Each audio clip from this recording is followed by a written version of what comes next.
कार्तिक एक साधारण कॉलेज छात्र जिसका सबसे बड़ा सपना था अपने पापा को प्राउड महसूस करवाना। हर परीक्षा में अच्छे नंबर लाना उसके लिए सिर्फ मार्क्स का नहीं, इज्जत का सवाल था। लेकिन उस दिन रिजल्ट आया और उसकी आंखों के सामने लाल स्याही से लिखा था फेल्ड। के हाथ कांप गए, दिमाग सुन पड़ गया। क्लास के कुछ दोस्त हंसते हुए बोले, भाई तू हमेशा पढ़ता रहता था, तू कैसे फेल हो गया? कार्तिक ने कुछ नहीं कहा, बस हल्की सी मुस्कान दी और चुपचाप वहाँ से चला गया।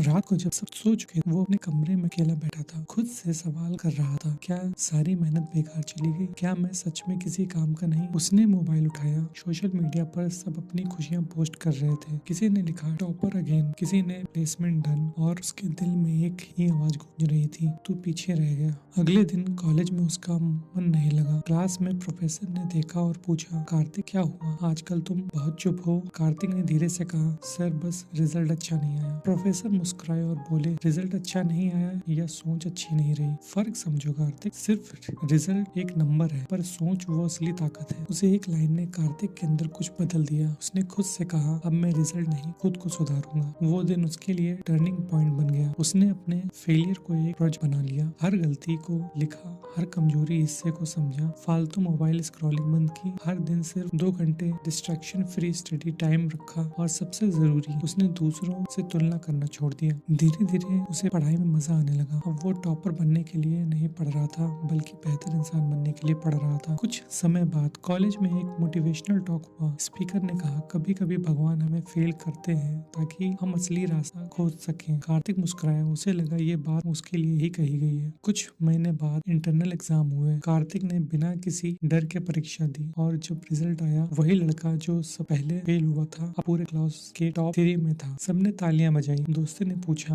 भाई कैसे कर दिया? कार्तिक मुस्कुराया और बोला, फेलियर ने सिखा दिया जीतना कैसे है। लेकिन असली ट्विस्ट तो अभी बाकी था। कॉलेज के आखिरी साल में जब कैंपस प्लेसमेंट हुए, कोई बड़ी बड़ी कंपनियों की ओर भाग रहा। कार्तिक ने एक छोटी सी स्टार्टअप चुनी जहां सैलरी कम थी पर सीखने का मौका बढ़ा। 2 साल बाद वही कंपनी देश के टॉप 100 स्टार्टअप्स में शामिल हो गई और कार्तिक उस कंपनी का को फाउंडर बन चुका था। एक दिन वही प्रोफेसर जिन्होंने उसे समझाया था, उसे कॉलेज में गेस्ट स्पीकर के तौर पर बुलाया। स्टेज पर खड़े होकर कार्तिक ने कहा, मैंने उस दिन फेल होकर सीखा था कि मार्क्स नहीं, माइंडसेट मायने रखता है। अगर तुम खुद पर विश्वास कर लो तो हर फेल बस फर्स्ट अटेम्प्ट इन लर्निंग बन जाता है। फेल होना एंड नहीं, बस एक पॉज है। दूसरे से नहीं, खुद से मुकाबला करो, और सबसे जरूरी अपने सपनों को कभी रिजल्ट के हिसाब से मत तोलो। एक बार फेल हुआ लड़का कैसे बना कंपनी का जो को फाउंडर है, जानिए इस कहानी में जिसने लाखों स्टूडेंटों की सोच बदल दी। अगर आपको ये वीडियो अच्छी लगी तो चैनल को सब्सक्राइब करें, वीडियो को लाइक एंड शेयर करें। मिलते हैं एक नई वीडियो में, तब तक के लिए खुश रहिए, मस्त रहिए। धन्यवाद।